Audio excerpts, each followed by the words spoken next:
जहाँ पर पहुँचे आपने भी लद्दाख को बचाने के लिए बड़ा जो मंचन किया था। जी जी जी। मैं आज लद्दाख की तरफ से यहाँ डल्लेवाल जी के साथ हूँ। मेरे साथ लद्दाख के छात्र नेता चंडीगढ़ से, दिल्ली से आए हैं और लद्दाख की पूरी जनता और खासकर जो लद्दाख के शीर्ष नेता हैं जो लद्दाख के आंदोलन को चला रहे हैं, उन सब की शुभकामनाएं डल्लेवाल जी को और पंजाब हरियाणा जो किसान आंदोलन हो रहा है सभी को शुभकामनाएं और सद्भावना लेके आया हूँ। मैं ये कहना चाहता हूँ कि जो भी भोजन खाते हैं वो किसान समर्थक होंगे ही।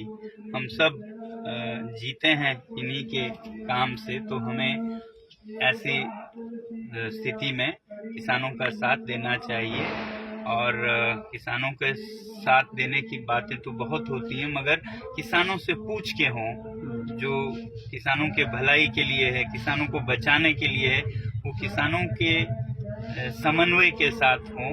जैसा हम लद्दाख में कहते हैं कि लद्दाख के लिए जो नीतियां बने वो लद्दाख के लोगों के समन्वय से हो, वैसे ही किसानों की नीतियां भी जो किसानों को अच्छे लगे वो हों। किसानों को ही अच्छा न लगे ऐसा कोई नीति कैसे अच्छी हो सकती है। तो इसमें सिर्फ किसान वर्ग या फिर सरकार नहीं, बल्कि पूरे जनता को, जो भी मैं कहता हूँ भोजन खाते हैं, उन्हें सोचना चाहिए, जो अन्नदाता हैं उनकी स्थिति को बेहतर करने के लिए हमें क्या करना होगा। तो यही मैं उम्मीद करता हूँ कि सारी जनता से। केंद्र सरकार के रवैये को किस तरह देखते हैं कि आपको भी डिटेन किया गया, किसान भी जहाँ पर 13 फरवरी से बैठे हैं और अब भी कोई बातचीत नहीं हो रही है? तो यही लोकतांत्रिक देश बने हैं हम आज़ादी के बाद से, और लोकतंत्र में लोगों की सुनना बहुत ज़रूरी है। लोगों की भलाई करने के लिए लोगों से पूछ के, लोगों के साथ हो तो वो लोगों की भलाई है। वही किसानों की बात भी है जो मैं कह रहा था, उनके समन्वय से हो। नीतियाँ अच्छी हैं बताई जाती हैं तो ऐसी अच्छी हों जो कि किसानों को भी अच्छी लगे, नहीं तो उन्हें बचाने को उनके बिना तो वो होगा मान ना मान मैं तेरा भगवान।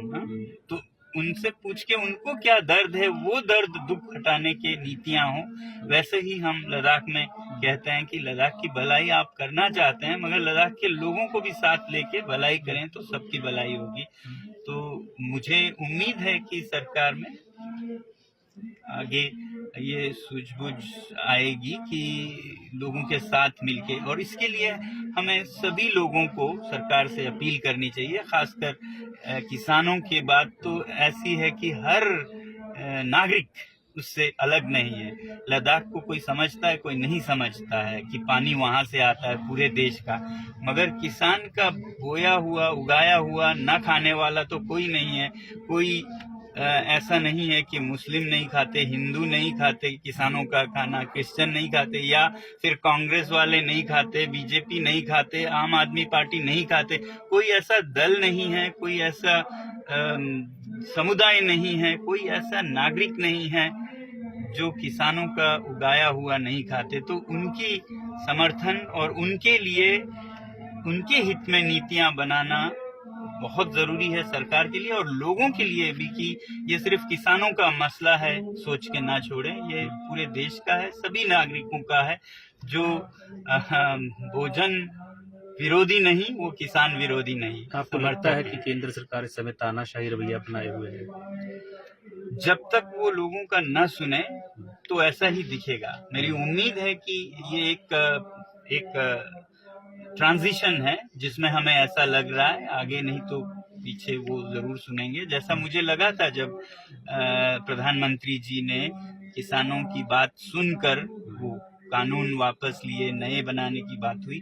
मैं हैरान हूं कि ये अभी तक हुआ नहीं है, क्योंकि वादों को पूरा करना बहुत जरूरी है। लोकतंत्र में नेताओं पर विश्वास उनके वचनों से होती है। वैसा ही लद्दाख में भी लोग इंतजार कर रहे हैं कि जो उन्होंने वचन दिए थे संरक्षण के 6वीं शेड्यूल के, वो पूरे करें। अभी 5-6 साल हुए। वैसे ही किसानों के साथ जो दिए गए वचन हैं उन्हें पूरा करें। तो अगर ऐसा नहीं होता है, लोग एक तरफ, सरकार एक तरफ रह जाएं, तो फिर आखिर जीत तो लोगों की ही होगी, सरकार को ही मानना पड़ेगा अगर ये एक लोकतांत्रिक देश है तो। Thank you.